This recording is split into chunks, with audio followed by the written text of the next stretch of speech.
김종대 의원님을 모시겠습니다.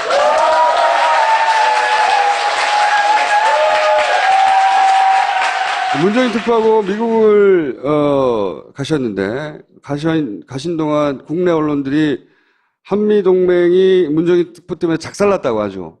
그랬더니 국내에 귀국하자마자 거꾸로 말도 안 되는 일로 분노가 대폭발하신, 그러면서 아마도 그때 장면인 것 같아요. 아, 맞습니다. 우드로 윌슨 센터네요. 네. 그래서 트윗을 쓰셨어요. 제국의 오만이라고. 소독 총리가 미국 갔다가 미국이 자기를 깔보더라, 뭐 이런 얘기 쭉 일화를 본인의 이제 지적인 지식인으로서 면모를 난 이런 것도 안다고 쓰신 다음에 그 다음에 이어진 스토리가 이겁니다.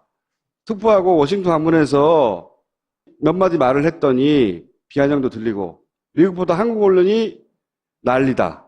그 센터에서는 마이클 그린 비롯해서 미국 측 패널이 교만하게 굴었다. 하지만 우리는 거기서 다 제대로 답변하고 반문해서 그들의 입을 다 막고 충분히 우리 입장을 피력하고 왔는데, 우선 사실 우리나라 언론에서 많이 거론됐고 의원님도 거론하셨는데 마이클 그린이라고 있어요. 이 사람 약간 설명을 드리자면 이제 워싱턴에 있는 싱크탱크 중에 외교안보 분야에 아주 유명한 데가 CSIS라고 우리나라 언론 굉장히 많이 나옵니다. 여기 부소장이고 대표적인 너무나 잘 알려진 일본도 인정하는 누구나 아는 워싱턴에서는 설명이 필요 없는 완전 친일 일관되게 아베 정권의 이해를 충실히 대변해주는 논리를 펼친 사람이에요. 그러니까 우리나라 언론이 이 사람이 뭐라고 그랬다고 큰일 났다고 보도하면 실제로는 일본의 이해를 반영해 주는 거거든요. 우리나라 언론이. 그런 사람이에요. 그런 사람. 근데 이 사람이 미국 사람인데 문제 제기를 했다고, 한미동맹 큰일 났다고. 마이클 그린이 정부에 참여한 적이 있었나요? 오바마 정부, 네. 조지 부시 때도 일을 했죠. 네. 그 양반만큼 이 동아시아 전략에 대해 깊이 관여한 사람도 드물죠. 이 사람은 일본에서 몇 년간, 5년간 살았고, 일본어 잘해요. 일본 영자 신문인가 거기서도 근무를 했었고, 그리고 사사카와 재단이라고 유명한 미국에 있는 싱크탱크의 돈줄로 유명한 재단이 있어요. 그 재단의 장학생이라고 봐야 돼요. 일본 정부의 에이스라고 봐야 돼요. 일본의 손이라고 표현하더라고, 일본 애들도 보니까. 그러니까 그 우드로 윌슨 센터에서 총 3개 섹션의 세미나가 오전 오후로 나눠서 개최됐습니다. 네. 제가 참석한 것은 마지막 3섹션, 네. 가장 오후 늦은 시각에 참여를 했고, 문정인 특보에 발언은 1섹션 끝나고 그 오찬의 기조 강연으로 25분간 나온 게 이제 국내 언론에 네. 대서특필된 거거든요. 네. 근데 그 내용보다 제가 참여한 3섹션이 더 재밌었어요.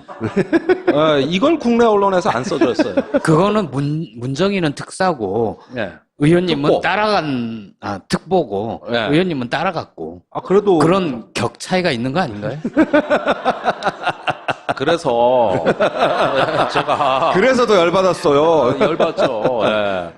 그래도 국회의원인데. 그렇죠. 예. 그 홍익표 의원이 저하고 한국 측 패널로 참여했고, 네. 미국 측엔 이제 다니엘 그로스라고 사회를 보신 네. 그 한반도 전문가고, 또 프린스턴 대학의 로즈만 교수, 네. 그다음에 마이클 그린, 네. 이렇게 3사람이 나왔습니다. 그런데 그 사회자까지 포함해서 셋이 다짜고짜 훈계를 하더라고. 이 싱크탱크 쪽에서 한국을 훈계하는 식으로 그런 세미나 많이 했어요. 한일 위안부 협상관에서 우리 쪽에서 이거 말도 안 된다고 하면 당신들이 아베 정권을 정확히 이해하지 못하고 있다는 말을 일본 측에서 하는 게 아니라 미국 쪽 패널들이 한다고요. 그런 동네야, 여기가. 아니, 그때 다니엘 그로스가 바로 김어준 총수처럼 사회자인데 말이 많았어요. 네. 아니, 크게 한 2-3가지 논지가 있었습니다. 우선 사드 문제, 중국 눈치 보면서 미국하고 동맹 약화시키자는 거냐. 2번째, 한미일 동맹 깨자는 거냐. 이 사람들은 한미일로 보더라고요. 그런데 그 숨은 의미는 그거죠. 미국이 큰 형님, 일본이 작은 형님, 한국은 막내 동생. 그렇죠. 예, 이 논법에서 모든 게 설명이 돼요. 모든 게. 맞아요. 예, 그래서 위안부 문제 얘기 끝내면 경기를 일으킵니다. 그러니까 한미 동맹이 아니라 미일 동맹의 하위 구조로 개념을 보는 거거든요. 사실은 우리가 반성할 점이 있습니다. 일본이 워싱턴 정가에 어마어마한 돈을 뿌립니다. 맞습니다. 사와카카 재단. 예, 굉장히 사사가와. 예. 고가의 그 연구 용역을 주기 때문에 자, 아베 한번 보십시오. 사실 그 동맹을 깨는 건 아베 쪽입니다. 요즘 맞아요. 트럼프가 TPP 탈퇴하겠다. 그러니까 아베가 뭐라 그랬습니까? 그래? 그럼 나머지 11개국하고 우리 TPP 계속할 거야. 이거 미국에 도전하는 행태거든요. 근데 워싱턴에서 말 없어요. 일본이 하는 건 다 용인이 돼요. 다 용인이 되고 뭐 사드 환경영향평가다, 남북대화 이런 거, 또 위안부 문제 우리가 들고 나오면은 다 조집니다. 맞아요. 조져. 그래가지고 그 차이를 저는 아주 뼈저리게 절감을 했고 그날 이 주제가 다 나왔어요. 3섹션에서. 그런데 듣다가 나도 모르게 What? 아니, 직접 이게 되셨어요? 통역으로 이거 듣다가 통역이 실력이 좋았어요. 그래서 듣다가 있다가 What?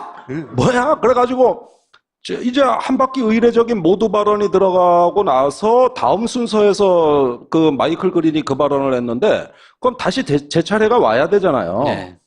그런데 사회자가 더 말이 많고 거기에 각주를 붙이더니만 발언 기회를 안 줘. 그러더니 청중으로 그 질문 기회를 넘기더라고요. 그래서 이거 큰일 났다. 이대로는 나 한국 못 돌아간다. 그래가지고 저스트 모먼트 잠깐. 중요한 건 다 영어로 하시네요. What? Just a moment. 요건 된다고. 그래서 사실 워싱턴의 의견이 마이클 그린이 다 대변하는 거 아니거든요. 물론 그렇죠. 네, 우리하고 생각이 가까운 사람 얼마든지 많아요. 우리가 관리를 안 했을 뿐이에요. 사사카와 재단의 예산이요. 거기다 쏟는 우리나라 외교부가 쏟는 거의 100배예요. 민간 재단인데. 맞아요. 네. 예. 게임도 안 되는 거예요, 지금. 그러니까 완전히 일본에 매수당한 나라가 미국입니다. 적어도 워싱턴은. 그러면은 우리가 내세울 건 돈이 아니니까 제 말빨밖에 없잖아. 이거 그냥 한국 못 돌아간다고 지금. 그래가지고 헤이 좋습니다. 이건 됐다고. 그러니까 시간이 없고 끝내야 될 시간이래요. 원래 미국 세미나는 칼같이 끝나요. 거의 시간 오차가 없습니다. 그런데 자꾸 이러면서 이렇게 하면서 이러니까 주더라고 발언을. 그래서 이 워싱턴에 경악할 만한 한국에 대한 일방주의가 확산되고 있다. 그러면서 아니 사드는 작년에 제가 문재인 대통령하고 똑같이 얘기한 겁니다. 그때 거기서 작년에 합의된 대로 사드 배치가 됐더라면 문재인 대통령이 한번 개입하고 재검토할 기회가 있었는데 그거를 없애기 위해서 한미 양국 정부가 조기에 배치하는 걸로 가속화라고 엑셀레이터 이거 가속화 속도를 높였다 이렇게 되면서 원래는 올해 말까지였죠. 근데 갑자기 해버린 거잖아요. 네. 네. 3월부터 들어오기 시작했죠. 네. 그래서 이건 한국어로 얘기하자면은 고속도로 갓길로 진입해서 가드레일 들이받고 전복 사고 낸 거다 이거. 그런 표현을 하셨어요? 비유를? 했어요. 네. 엑셀레이트가 된 게 아니라 오버스피드가 된 거다. 그래가지고 어떻게 됐느냐? 당신이 지금 성주 와서 봤는지 모르겠지만은 성주의 사드가 40억 원짜리 자주포를 배치해도 진지 구축하고 포상 구축하고 위장망 씌우고 그러고 들어오는데 동물원에 침팬지 전시하듯이 들어왔다. 북한이 무인기로 다 찍어갔댄다. 아니 그래 준비도 안 된 걸 어국약다짐으로 배치해서 이 교통사고 내놓고 뭐 동맹약화? 아니 그게 무슨 할 말이냐 그래. 근데도 누구도 진실을 모른다 지금 이런 게. 이게 정상이냐 그러면은 이런 비정상 적폐를 문재인 대통령이 환경영향 평가도 좀 하고 들여다보겠다는데 시간 좀 주라.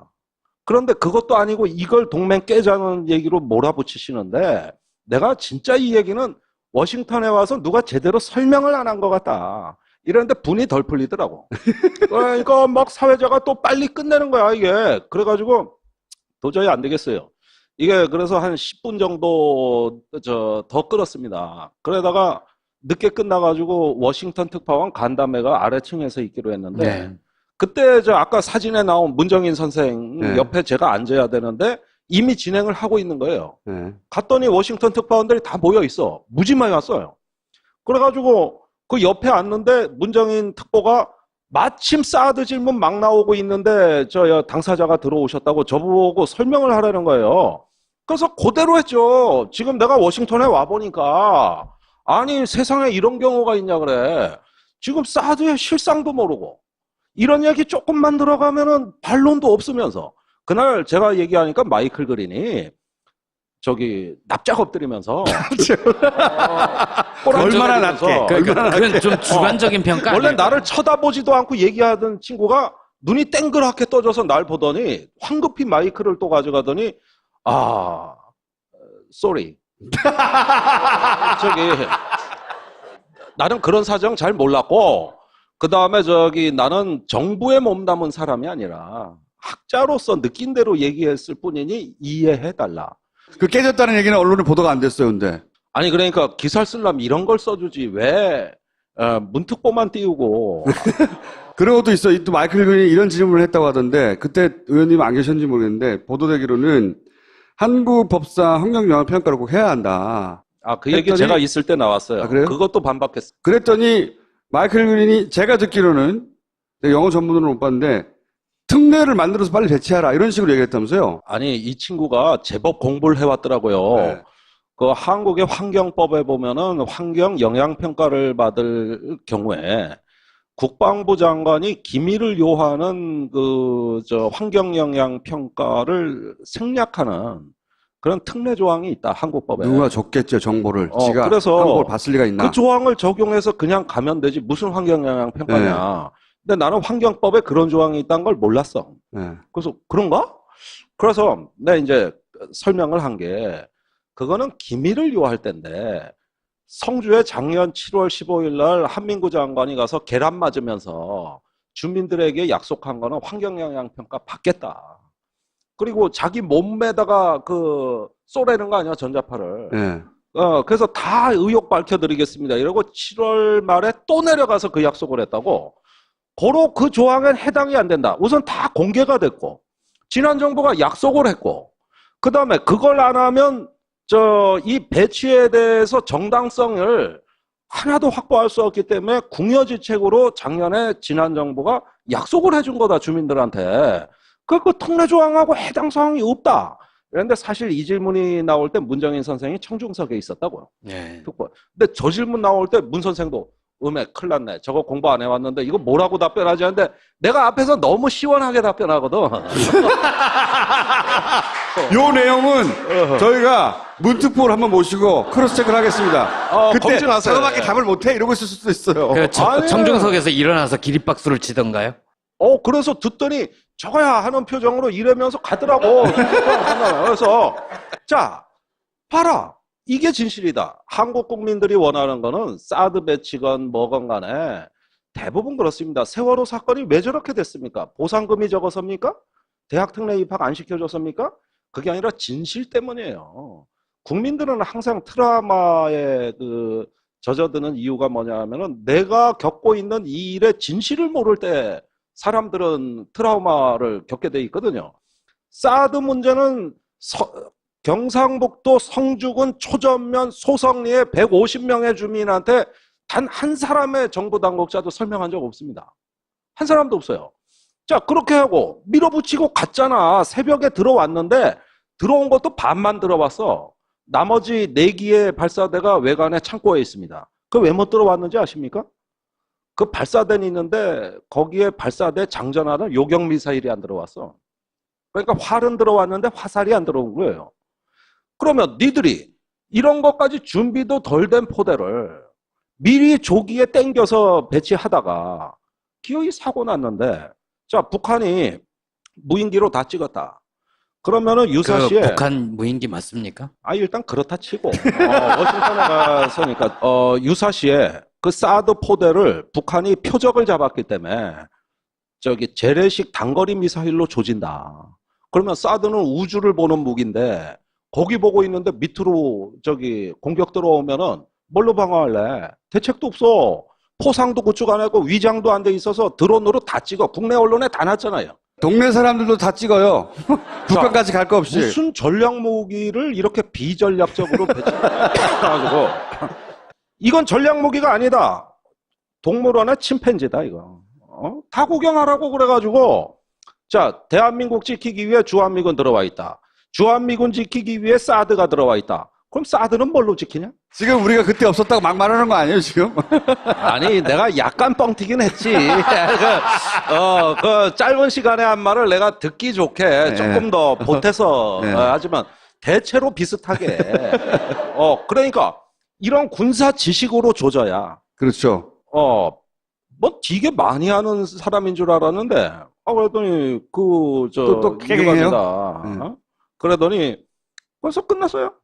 또 하나 있어요, 또. 그러니까, 이제 대화를 해야 한다. 대화해야 된다. 취지를 얘기하니까, 대화를 하는 동안 북한의 미사일 개발 능력이 더 높아질 수 있다. 이 말의 요지는 뭐예요? 마이클 그린이 하는 건 한 말이라고 하는데, 대화가 필요 없다는 거잖아요, 이게. 북한하고는. 그 멘트 중에는 안 들으셨어요? 아니, 그거는 다른 섹션에서, 네. 주로 그건 문정인 특보가 많이 커버한. 문특보가 커버한 부분은 대신 말해줄 생각이 없으시군요. 아니, 내가 어떻게 하다 보니 요즘 문정인 특보의 정무참모가 돼버렸어. 그래가지고 지금 국내 와서 보십시오. 그 특보의 발언을 수습하는 게 민주당입니까? 제가 다 하고 있어요, 제가. 그러니까 그 발언은 어떻게, 이게 사실 말도 안 되는 말이거든요. 아니, 그러면 우리는 당사자인데, 미국이 하는 대로 가만히 있으라는 거잖아. 대화도 하지 말고. 아니, 그게 얼마나 더 황당하냐면은, 원비어 사건이라고 아실 겁니다. 네. 작년에 북한에 갔던 미국의 대학생이 혼수 상태로 송환이 돼가지고 일주일 만에 사망했어요. 이것 때문에 지금 미국 내에 북한에 대한 분위기가 엄청 안 좋습니다. 네. 아니, 분노할 만하지. 그건 당연한데. 그런데 그 원비어를 누가 데리고 왔을까? 조셉 윤이라는 네. 미국의 그 한반도 특사가 네. 북한하고 작년에 스웨덴에 만나서 그 정부 간에 물밑 대화를 했고, 그 다음에 북한에 가가지고 그 대화와 협상으로 끌어온 거예요. 문제는 조셉 윤이 북한 갈 때 한국 정부에 안 알렸습니다. 미국은 건너뛰고 있으니까요, 계속. 그러면 자기들은 필요한 거 다 하면서 우리가 좀 하자는 걸 왜? 그 다음에 송영길 의원이 러시아에 특사로 갔다 왔잖아요. 네. 그때 러시아가 우리한테 알려준 건 뭐냐 하면은 러시아가 그 북한에 특사를 보낸다는 겁니다. 그 다음에 중국, 북한에 매일 드나들고 있어요. 보십시오. 주변국 북한하고 할 짓 다 해. 대화를 다 하고 있다. 네. 할 짓을 다 한다는 거예요. 아, 그런가? 예. 그런데 우리만 단절돼 있습니다. 우리만 단절돼 있으니까 얼마나 황당한 일이 일어나느냐. 요즘 동해에서 북한 어선이 자주 표류합니다. 그 어민들 우리가 구조하거든요. 돌려줄래도 북한하고 한 라인이 없으니까 돌려줄 방법이 없는 거예요. 그래가지고 전방에 강원도 어디 가면 지피가 제일 가까운 데가 있어. 네. 남북한이. 거기서 지금 마이크로 하고 있어요? 거기서 확성기를 들고 야 받아 적으라고 우리 그 송환할 건데 맨날 며칠 몇 시에 지금부터 불러주는 동해상 좌표로 나와. 실화예요, 실화? 지금 남북한 간의 그 대화가 이런 식으로 이루어지고 있습니다. 전화 한 통 할 데가 없는 거예요, 지금? 뭐 개성공단 금강산은 말할 것도 없고 이렇게 꼭 필요한 일도 이렇게 하고 있어요. 아니 그래서 완전히 단절된 나라인데 보라고 다른 나라들은 짓이 아니라 대화 다 하고 있잖아. 다 해. 그러면서 자기들이 필요한 건 다 해. 그런데 한국이 대화한다 그러면은 국제공조 깨는 거다. 이게 지금 도대체가 내가 여기 와가지고 무슨 대화와 협력 얘기하다가 막상 워싱턴에서 실상을 보면 우리만 안 하고 있구나. 우리만. 저는 공화당 측이건 민주당 측이건은 막론하고 워싱턴의 한반도 전문가들 중에서 그 사석에서 트럼프 대통령 좋게 얘기하는 사람 한 사람도 못 봤습니다. 만약에 워싱턴에 설문지를 돌려서 그 한반도 전문가들한테 지금 오늘 문재인 대통령 출국하셨잖아요. 한미 정상회담이 파국으로 간다면 트럼프 요인이 더 많을까? 문재인 대통령 요인이 더 많을까? 이걸 설문조사했다고 쳐. 트럼프 찍는 사람이 100%. 미국인 중에 80 내지 90%라고 저는 봅니다. 실제 그렇게 느꼈어요. 그러니까 문재인 대통령이 잘 맞춰줘야 돼. 그런데 결론이 이상하게 나는 거야. 결론이. 그러니까 제가 이제 그 거시기 한 건 뭐냐면은 우리가 정상회담 하러 가지 면접 시험 보러 갑니까? 트럼프한테 면접 시험 보는 거예요? 다른 건 다른 거고 긴 건 기회예요. 그렇게 하면서 다름을 드러내서 이렇게 조정해 나가는 게 정상회담인데 그게 아니라 무조건 맞춰주고 비위를 잘 맞춰야 된다면서 별의별 노하우를 다 알려줘. 어느 나라 총리는 황금 골프채를 사왔다. 어느 나라 대통령은 트럼프 이방카 사위한테 이권을 줬다. 어느 나라는 와서 트럼프를 무조건 지켜 세우더라. 별의별 노하우를 다 알려줘요. 그러니까 워싱턴에서는 저 마이클 그린을 비롯한 몇 사람을 빼놓고서는 그다지 그렇게 거칠지 않습니다. 심지어 뉴욕 타임즈가 문정인 특보의 발언이 문제될 무렵에 무슨 사설을 냈냐 하면은 이제 트럼프는 문재인 대통령의 말을 들어야 될 때다. 그렇죠. 네. 네. 이렇게 기사 나가고 그 외에 나쁜 기사 하나도 안 나갔어요. 문특보가 뭐라 그러든. 왜냐하면 아무리 트럼프라 그러지만 지금 북핵 문제에 대한 대책이 없다고. 그 프로세스가 없어요. 그런 상태에서 한국 대통령은 무슨 아이디어가 있는가 궁금할 수도 있는 것이고요. 마음에 안 들더라도 짚어볼 겁니다. 그 다음에 미국 자체가 이젠 북한이 ICBM으로 미 본토를 때린다 그러니까 분위기가 달라져서 이거 어떻게 해야 되냐 북핵 문제 이래가지고 진지해요. 근데 지금 트럼프가 북한 문제에 관심이 많다는 보도는 많이 있었어요. 네. 근데 그 배경을 설명하는 기사들을 보면 오바마한테 컴플렉스가 있어, 이자가. 그래서 오바마가 했던 거 다 뒤집으려고 하거든요. 근데 오바마가 8년을 대통령을 하면서 해결하지 못한 게 북한 문제예요. 자기가 오바마를 뛰어넘을 수 있고 노벨 평화상을 받을 수도 있고 그리고 지도자의 역량을 우뚝 왜냐면 이란을 해결했단 말이죠. 어느 정도는. 북한을 못해서 북한에 관심이 많대요. 그런데 자기들은 직접 어떻게 할 수가 없어. 사실 걔네들한테 북한은요 지도상의 그냥 나라예요. 느낌이 없어요. 뭐 시리아 느낌 있어요? 아무리 사람이 많이 죽어도 없잖아. 마찬가지야. 골치 아픈 지도 위의 점이라고. 근데 그 나라에서 대통령인데 이 사람이 이때까지와는 다르게 뭔가 머리도 좀 있는 것 같고 해결할 수도 있을 것 같고 대화도 한다고 하니까 저는 트럼프 쪽에서 오히려 문재인 대통령에 대한 기대가 있다고 봐요. 안보의 당사자는 우리 국민입니다. 그러면은 트럼프 비유 맞추다 보면 어느 세월에 평화를 이룹니까? 문재인 대통령께서 신문에 난 대로 문정인 특보한테 청와대 안보실장이 전화해서 엄중 경고했다. 사실은 엄중 경고 아니었어요. 전혀 아니었습니다. 그런데 그렇게 언론 플레이 할 게 아니라 미국 내에 어떤 반응이 나타나는가. 문정인 선생에 대한 미국 내 여론을 떠보고 그런 다음에 전략을 짜서 가가지고 아니 지금 한반도 상황이 이렇다. 그리고 니네도 물밑대화 다 했지 않냐. 우리가 한번 운전석에 앉아서 주도적으로 해볼 테니 미국이 좀 도와주라. 아니 왜 이 얘기를 못한다는 거예요? 그게 당신들의 이해관계 국익에도 더 부합한다. 거기까지 얘기를 해야죠. 거기까지. 네. 그래야 트럼프는 좋아하니까. 네. 그러면 너 노벨상 받아 이러면 활짝 하겠죠. 그렇지. 그렇게 하면 아니 이 외교가 왜 안 된다는 거예요. 그런데 보수 언론의 분위기는 그게 아니었어요.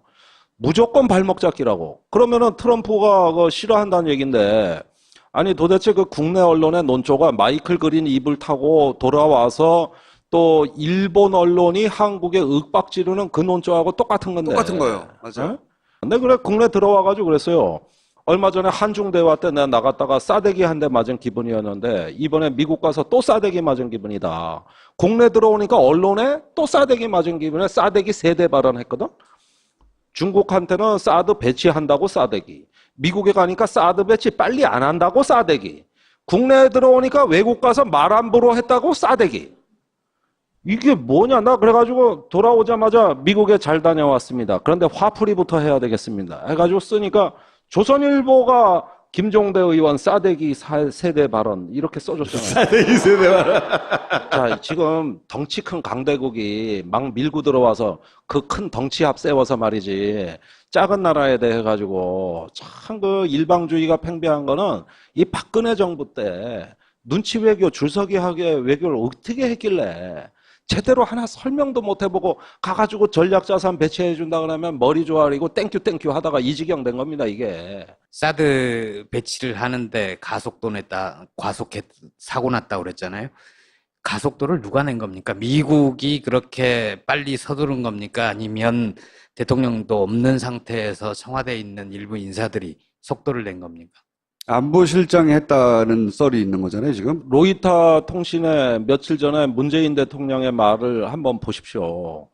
내가 알 수 없는 이유로 탄핵 기간 중에 앞당겨졌다. 네. 그렇죠. 대통령은 나도 그 이유가 궁금하다 그랬어요. 그러면 왜 집권한 지 2달이 다 돼가는 지금까지 진상 파악이 안 되는 걸까? 그거는 저도 똑같은 걸 겪었는데 내리 네퍼라고 미국 대리 대사가 지금 있잖아요. 그 내가 미국 대사 만나가지고 그때 4월에 선거운동 기간이었어요. 그때 이게 뭐냐 배치가 이렇게 뒤통수 치는 게 어딨냐 그러니까 화들짝 놀라가지고 우리 일방적으로 한 적 없다. 다 한국 정부가 협의하자 그래서 한 거다.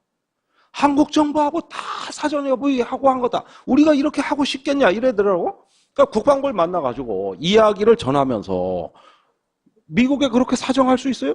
이건 말이 되는 겁니까? 그러면은 무슨 소리입니까? 이거 미국 정부하고 다 협의해서 그러니까 한국은 미국 탓하고 미국은 한국 탓하고 그러는데 더 집요하게 물어보니까 우리 국방부가 진짜 내용을 몰라. 이번에 왜 보고누락 사태 때도 드러났잖아요. 실제 자기들은 국방부는 잘 몰라, 보니까. 자, 그런데 그 보고 누락했다는 국방부 정책실장이 네.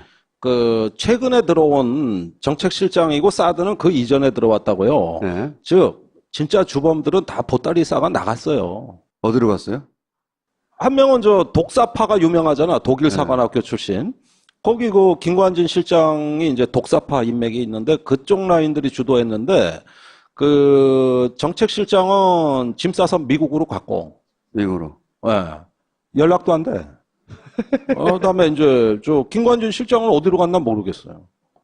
몰라요. 그리고 국방부에도 아무리 족쳐도 그때 그 사드 결정은 장관하고 정책실에 불과 극소수 2~3명만 아는 일이지 국방부 간부 회의에서 한 번도 논의된 적이 없습니다. 말이 안 되는 거지, 진짜. 차관도 몰라, 차관도 글쎄 모르겠습니다. 그래가지고 이따 보면은 이제 그때 청와대 안보실장, 정책실장 물어봐야 되는데 사람들이 없잖아. 어디로 가고 없다고. 어쨌든 한미 협의하에 그렇게 속도를 내서 빨라졌는데 그 협의를 누가 주도했는지도 안 나와요? 한국 정부입니다. 한국 정부 맞죠? 예, 저는 확신을 합니다. 한국 정부인데 한국 정부라고 할 수도 없는 거지. 그렇지. 정부 내에 왜냐면 정부로 가면 정부 차원의 컨센서스가 있어야 되는 거 아니에요. 네. 그게 아니라 그 자리에 있던 몇 명이 한 거 아니에요, 지금. 몇 명이에요?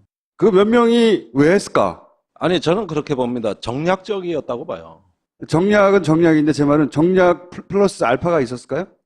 그거는 모르겠어요. 그런데 여기서 발을 빼시네. 미국의 나를 먹었다고 봐! 제가 국회의원이 아니었다면 먹었다고 이 자리에서 한번 시원하게 질러버리죠. 물론 이건 물증을 잡아낼 수는 없죠. 하지만 그렇지 않고서야 엄청난 일이잖아요. 엄청난 일이고 잘못하면 자기의 사회적 생명이 죽을 수 있는 일이에요. 근데 그런 리스크를 걸 만한 대가가 있어야 되지 않나. 저는 그렇게 생각하는 거죠.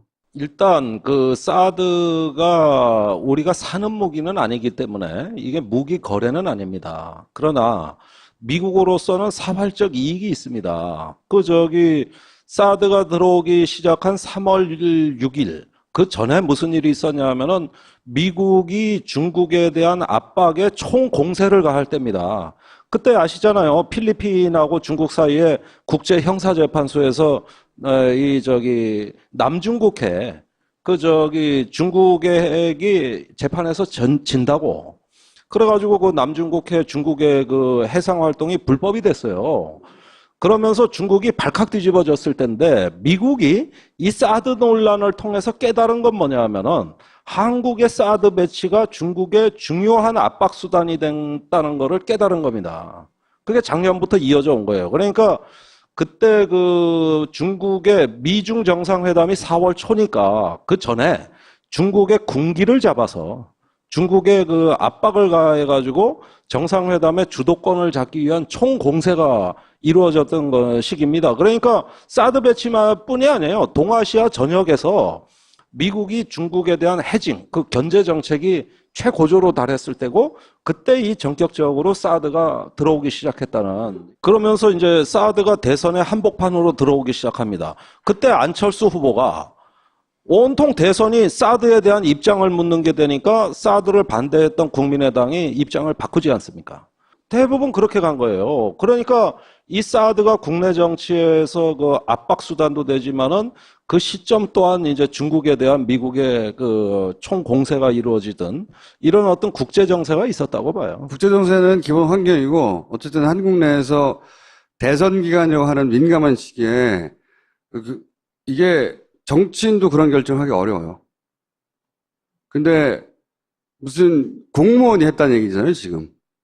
저는 뭐 그 사람들의 운명을 좌지할 정도의 앞으로 여생을 좌지할 정도의 대가가 없이 그런 일을 할 수 있겠는가 하는 의문이 있는 거죠. 그래서 제가 그 얼마 전에 서주석 국방차관을 만나 이야기를 했습니다.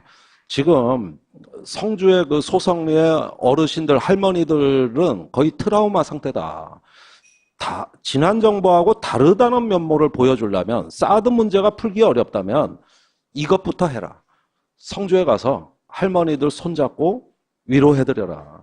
사과해라. 그거부터 지난 정부하고 다르다는 거 보여주고 입장은 나중에 어떻게 결정되더라도 국민 위에 사드 없다. 사드가 국민보다 더 중요한 거 아니다. 가가지고 손 잡아주면서 그 얘기하십시오 했더니 안 갈 줄 알았거든? 갔더라고. 가가지고 마을회관, 거기 제가 늘상 다니던 데예요. 그 마을회관에 내가 아는 할머니들이 보니까 다 앉아 계시더라고요. 거기서 하는데 주민들 첫 얘기가 뭔지 아십니까? 안 오실 줄 알았는데 누구도 온 적 없는데 와주셔서 너무 고맙습니다. 이렇게 얘기하면서 대화가 시작됐습니다. 이게 다른 겁니다. 과거 정부에서는 어떻게 했어요? 그 할머니들 보수단체 시켜가지고 종북분자다고 이렇게 하면서 깔아뭉갰던 거 아닙니까? 20명이 다쳤어요. 한 분은 정경이 의경 팔꿈치에 이빨이 다 나갔고 이걸로 쳐가지고 또 거기 원불교 교무님 참 인격이 아주 고매하신 내가 존경하는 분인데 그분이 이거 손 꺾여서 이쪽 팔이 다 골절상 이런 분이 20명입니다. 그 작은 마을에 20명 150명 사는 마을에 경찰 8,000명이 들이닥쳤어. 집집마다 두 겹, 세 겹 에워싸가지고 그 다음에 미군이 지나가면서 이 경찰병 너머에 있는 주민들 울부짖는 걸 보고 씩 웃으면서 스마트폰을 눌러댔잖아, 사진을. 이게 괴물로 보인 거야. 그래가지고 그 주민들이 아우 싸두고 지랄이고 가네. 무서워 죽겠다. 그런데 길을 열어달라는 국방차관 말에 그 미군의 사과 좀 받고 싶다. 아니 얼마나 소박한 요구야 이게. 그래가지고 그걸 경청하고 차관이 와서 다시 대책을 세우고 있잖아요. 나는 지난 정부가 강정마을에서 연평도에서 또 접경지역에서 했던 그 포악질이 마지막 소성리에서 절정에 달했고 여기서 완결판, 결정판이 있었고 그랬는데 자 사드 문재인 대통령이 어떻게 결정할지 난 모르겠지만 이것만 분명히 하자. 국민 위에 사드 없다. 그것만 분명히 해주라. 이렇게 소박한 요구를 했는데 응답이 있었던 겁니다. 그래서 저는 이 정부가 이 문제를 조금 시간을 벌어서 제가 워싱턴에 가서 한 얘기도 그거예요. 자, 나는 사드 원래 반대론자인데 내가 문재인 대통령 생각을 잘 모르겠다. 그러나 한 가지 분명한 건 있다. 대통령한테 시간 좀 주라. 조금 시간 끌었다고 동맹 깨자는 거냐. 이따위 얘기 좀 하지 말고 우리 정부한테 시간 좀 주라. 시간을.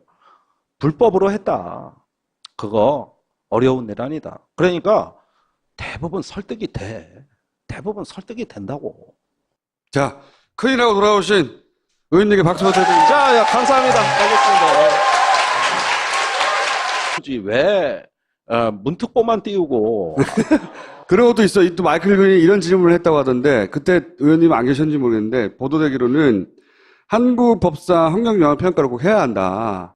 그 얘기 제가 있을 때 나왔어요. 아, 그래요? 그것도 반박했어요. 그랬더니 마이클 그린이 제가 듣기로는 내가 영어 전문으로는 못 봤는데 특례를 만들어서 빨리 배치하라 이런 식으로 얘기했다면서요. 아니 이 친구가 제법 공부를 해왔더라고요. 네. 그 한국의 환경법에 보면은 환경 영향평가를 받을 경우에 국방부 장관이 기밀을 요하는 환경 영향 평가를 생략하는 그런 특례 조항이 있다, 한국법에. 누가 줬겠죠, 정보를. 지가 그래서 한국을 봤을 리가 있나? 그 조항을 적용해서 그냥 가면 되지 무슨 환경 영향 평가냐. 근데 나는 환경법에 그런 조항이 있다는 걸 몰랐어. 그래서 그런가? 그래서 내가 이제 설명을 한 게 그거는 기밀을 요할 때인데 성주에 작년 7월 15일 날 한민구 장관이 가서 계란 맞으면서 주민들에게 약속한 거는 환경 영향 평가 받겠다. 그리고 자기 몸에다가 쏘라는 거 아니야, 전자파를. 그래서 다 의혹 밝혀드리겠습니다. 이러고 7월 말에 또 내려가서 그 약속을 했다고. 고로 그 조항엔 해당이 안 된다. 우선 다 공개가 됐고, 지난 정부가 약속을 했고, 그 다음에 그걸 안 하면 이 배치에 대해서 정당성을 하나도 확보할 수 없기 때문에 궁여지책으로 작년에 지난 정부가 약속을 해준 거다, 주민들한테. 그 특례 조항하고 해당 사항이 없다. 그런데 사실 이 질문이 나올 때 문정인 선생이 청중석에 있었다고요. 네. 근데 저 질문 나올 때 문 선생도 큰일 났네. 저거 공부 안 해왔는데 이거 뭐라고 답변하지 하는데 내가 앞에서 너무 시원하게 답변하거든. 요 내용은 저희가 문특보를 한번 모시고 크로스체크를 하겠습니다. 그때 검증하세요. 저거밖에 답을 못해? 이러고 있을 수도 있어요. 청중석에서 일어나서 기립박수를 치던가요? 그래서 듣더니 저거야 하는 표정으로 이러면서 가더라고. 그래서 자, 봐라.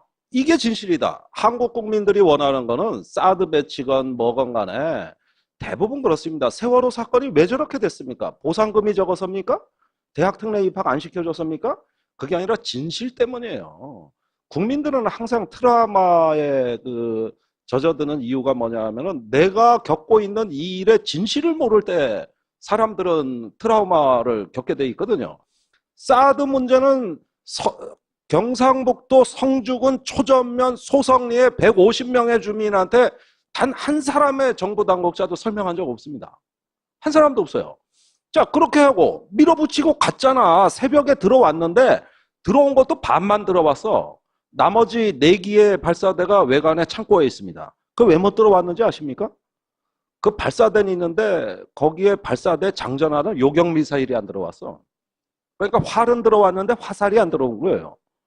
그러면 니들이 이런 것까지 준비도 덜 된 포대를 미리 조기에 땡겨서 배치하다가 기어이 사고 났는데, 자, 북한이 무인기로 다 찍었다.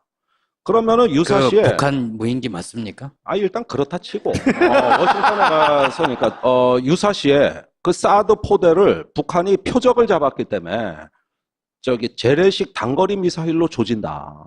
그러면 사드는 우주를 보는 무기인데 거기 보고 있는데 밑으로 공격 들어오면은 뭘로 방어할래? 대책도 없어. 포상도 구축 안 하고 위장도 안 돼 있어서 드론으로 다 찍어. 국내 언론에 다 났잖아요. 동네 사람들도 다 찍어요. 북한까지 갈 거 없이. 무슨 전략 무기를 이렇게 비전략적으로 배치해가지고 이건 전략 무기가 아니다.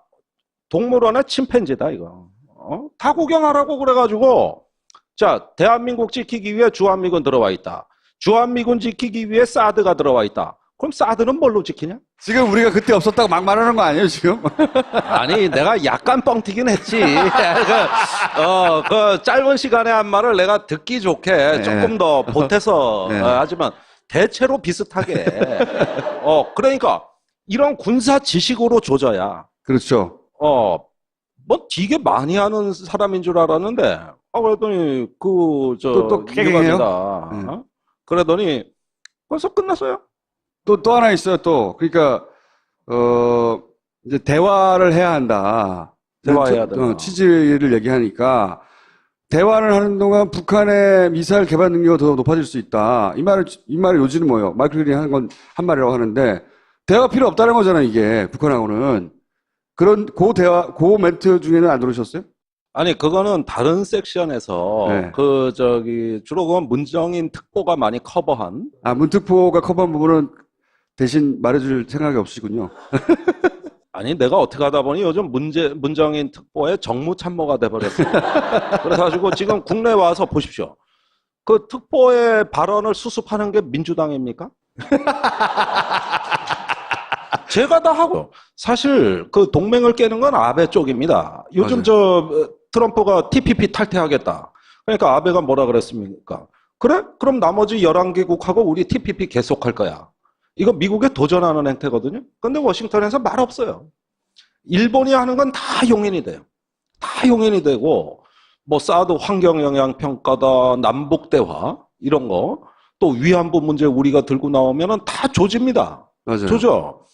그래가지고 그 차이를 저는 아주 뼈저리게 절감을 했고 그날 이 주제가 다 나왔어요. 3섹션에서. 그런데 듣다가 나도 모르게 What? 아니, 직접 이게 되셨어요? 통역으로 이거 듣다가 통역이 실력이 좋았어요. 그래서 듣다가 있다가 What? 뭐야? 그래가지고 이제 한 바퀴 의례적인 모두 발언이 들어가고 나서 다음 순서에서 그 마이클 그린이 그 발언을 했는데 그럼 다시 제 차례가 와야 되잖아요. 네. 그런데 사회자가 더 말이 많고 거기에 각주를 붙이더니만 발언 기회를 안 줘. 그러더니 청중으로 그 질문 기회를 넘기더라고요. 그래서 이거 큰일 났다. 이대로는 나 한국 못 돌아간다. 그래가지고 저스트 모먼트 잠깐. 중요한 건 다 영어로 하시네요. What? Just a moment. 요건 돼. 요건 된다고. 그래서 사실 워싱턴의 의견이 마이클 그린이 다 대변하는 거 아니거든요. 물론 그렇죠. 네, 우리하고 생각이 가까운 사람 얼마든지 많아요. 우리가 관리를 안 했을 뿐이에요. 사사카와 재단의 예산이요, 거기다 쏟는 우리나라 외교부가 쏟는 거의 100배예요. 민간 재단인데. 맞아요. 네. 예. 게임도 안 되는 거예요, 지금. 그러니까 완전히 일본에 매수당한 나라가 이 미국입니다. 적어도 워싱턴은. 그러면은 우리가 내세울 건 돈이 아니니까 제 말빨밖에 없잖아요. 이거 그냥 항공 못 돌아간다고 지금. 그래가지고 헤이 이건 됐다고. 그러니까 시간이 없고 끝내야 될 시간이래요. 원래 미국 세미나는 칼같이 끝나요. 거의 시간 오차가 없습니다. 그런데 자꾸 이러면서 이렇게 하면서 이러니까 주더라고 발언을. 그래서 이 워싱턴에 경악할 만한 한국에 대한 일방주의가 확산되고 있다. 그러면서 아니 사드는 작년에 제가 문재인 대통령하고 똑같이 얘기한 겁니다. 그때 거기서 작년에 합의된 대로 사드 배치가 됐더라면 문재인 대통령이 한번 개입하고 재검토할 기회가 있었는데 그거를 없애기 위해서 한미 양국 정부가 조기에 배치하는 걸로 가속화라고 엑셀레이터 이거 가속화 속도를 높였다 이렇게 되면서 원래는 올해 말까지였죠. 근데 갑자기 해버린 거잖아요. 네. 네. 저기 3월부터 들어오기 시작했죠. 네. 그래서 이건 한국어로 얘기하자면은 고속도로 갓길로 진입해서 가드레일 들이받고 전복사고 낸 거다 이거. 그런 표현을 하셨어요? 비유를? 했어요. 네. 엑셀레이트가 된 게 아니라 오버스피드가 된 거다. 그래가지고 어떻게 됐느냐? 당신이 지금 성주 와서 봤는지 모르겠지만은 성주의 사드가 40억 원짜리 자주포를 배치해도 진지 구축하고 포상 구축하고 위장망 씌우고 그러고 들어오는데 저 동물원에 침팬지 전시하듯이 들어왔다. 북한이 무인기로 다 찍어갔댄다. 아니 그래 준비도 안 된 걸 어국다짐으로 배치해서 이 교통사고 내놓고 뭐 동맹 약화? 아니 그게 무슨 할 말이냐 그래. 근데도 누구도 진실을 모른다 지금 이런 게. 이게 정상이냐 그러면은 이런 비정상 적폐를 문재인 대통령이 환경영향 평가도 좀 하고 들여다보겠다는데 시간 좀 주라. 그런데 그것도 아니고 이걸 동맹 깨자는 얘기로 몰아붙이시는데 내가 진짜 이 얘기는 워싱턴에 와서 누가 제대로 설명을 안 한 것 같다. 이러는데 분이 덜 풀리더라고. 그러니까 막 사회자가 또 빨리 끝내는 거야 이게. 그래가지고 도저히 안 되겠어요. 이게 그래서 한 10분 정도 더 끌었습니다. 그러다가 늦게 끝나가지고 워싱턴 특파원 간담회가 아래층에서 있기로 했는데 네. 그때 아까 사진에 나온 문정인 선생 네. 옆에 제가 앉아야 되는데 이미 진행을 하고 있는 거예요. 네. 갔더니 워싱턴 특파원들이 다 모여 있어. 무지 많이 왔어요. 그래가지고 그 옆에 앉는데 문정인 특보가 마침 사드 질문 막 나오고 있는데 당사자가 들어오셨다고 저보고 설명을 하라는 거예요. 그래서 그대로 했죠. 지금 내가 워싱턴에 와보니까 아니 세상에 이런 경우가 있냐 그래. 지금 사드의 실상도 모르고 이런 얘기 조금만 들어가면은 반론도 없으면서 그날 제가 얘기하니까 마이클 그린이 납작 엎드리면서 얼마나 낮게. 그러니까 그건 좀 주관적인 평가 원래 아닐까요? 나를 쳐다보지도 않고 얘기하던 친구가 눈이 땡그랗게 떠져서 날 보더니 황급히 마이크를 또 가져가더니 sorry. 나는 그런 사정 잘 몰랐고 그 다음에 나는 정부에 몸담은 사람이 아니라 학자로서 느낀 대로 얘기했을 뿐이니 이해해달라. 그 깨졌다는 얘기는 언론에 보도가 안 됐어요, 근데. 아니 그러니까 기사를 쓰려면 이런 걸 써주고 있어요 제가. 그러니까 그 발언은 어떻게 해서 이게 사실 말도 안 되는 말이거든요. 아니 그러면 우리는 당사자인데 미국이 하는 대로 가만히 있으라는 거잖아. 대화도 하지 말고. 아니 그게 얼마나 더 황당하냐면은 원비어 사건이라고 아실 겁니다. 네.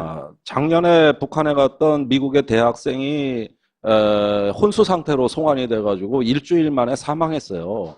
이것 때문에 지금 미국 내에 북한에 대한 분위기가 엄청 안 좋습니다. 네.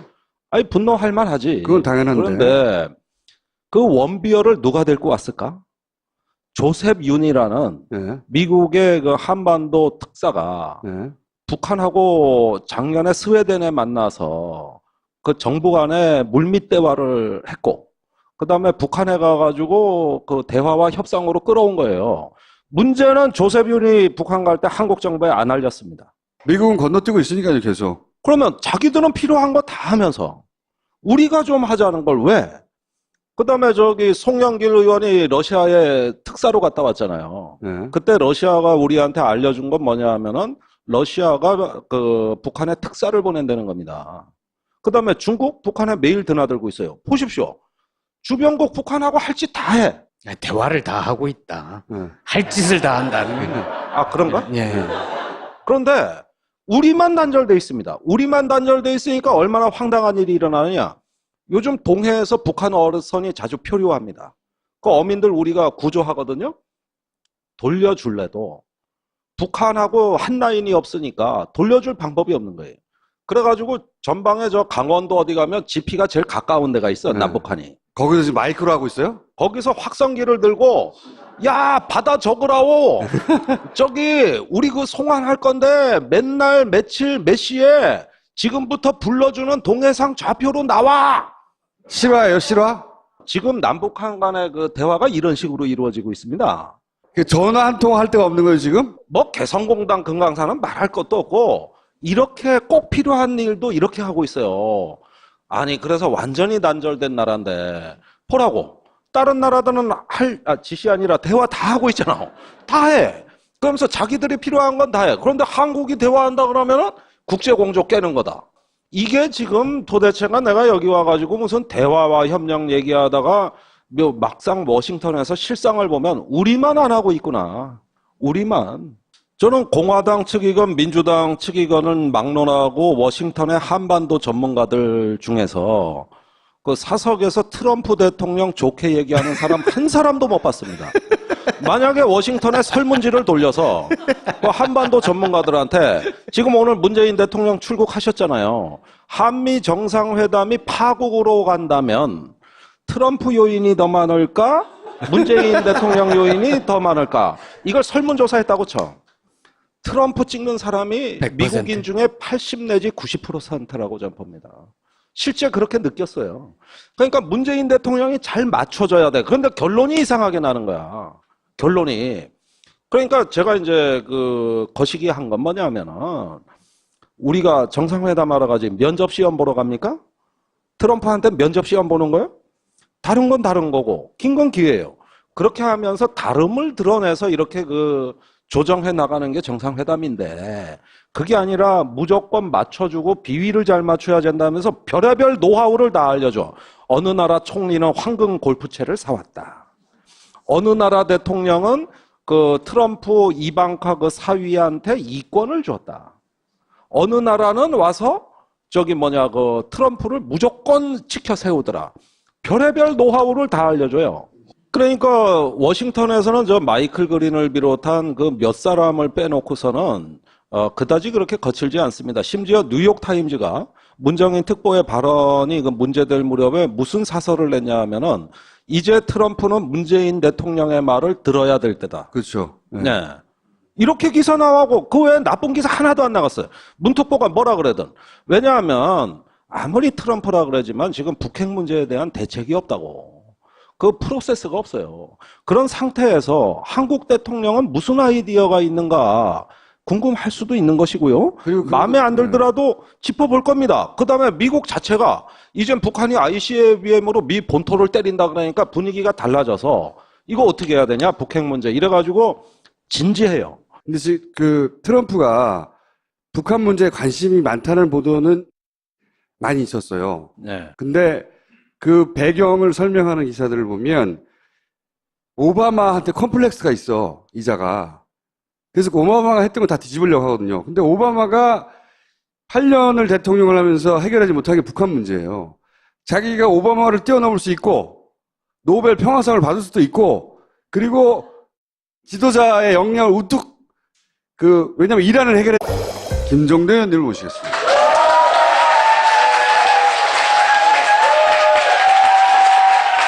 문재인 특보하고 미국을 가셨는데 가신 동안 국내 언론들이 한미 동맹이 문재인 특보 때문에 작살났다고 하죠. 그랬더니 국내에 귀국하자마자 거꾸로 말도 안 되는 일로 분노가 대폭발하신 그러면서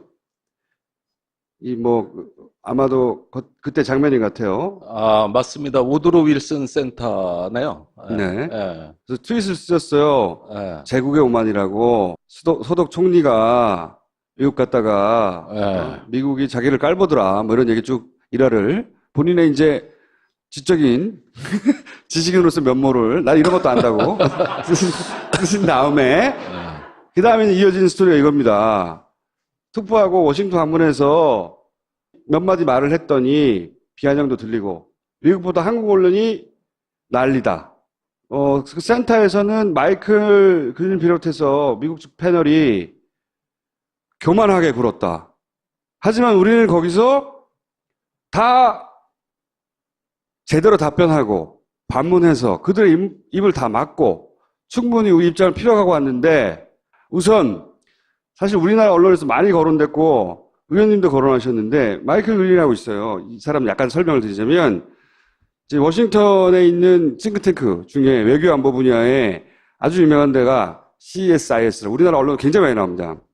여기 부소장이고 대표적인 너무나 잘 알려진 일본도 인정하는 누구나 아는 워싱턴에서는 설명이 필요 없는 완전 친일 일관되게 아베 정권의 이해를 충실히 대변해주는 논리를 펼친 사람이에요. 그러니까 우리나라 언론이 이 사람이 뭐라고 그랬다고 큰일 났다고 보도하면 실제로는 일본의 이해를 반영해 주는 거거든요. 우리나라 언론이. 그런 사람이에요. 그런 사람. 근데 이 사람이 미국 사람인데 문제 제기를 했다고 한미동맹 큰일 났다고. 마이클 그린이 정부에 참여한 적이 있었나요? 오바마 정부, 네. 조지 부시 때도 일을 했죠. 네. 그 양반만큼 이 동아시아 전략에 대해 깊이 관여한 사람도 드물죠. 이 사람은 일본에서 몇 년간, 5년간 살았고, 일본어 잘해요. 일본 영자 신문인가 거기서도 근무를 했었고, 그리고 사사카와 재단이라고 유명한 미국에 있는 싱크탱크의 돈줄로 유명한 재단이 있어요. 그 재단의 장학생이라고 봐야 돼요.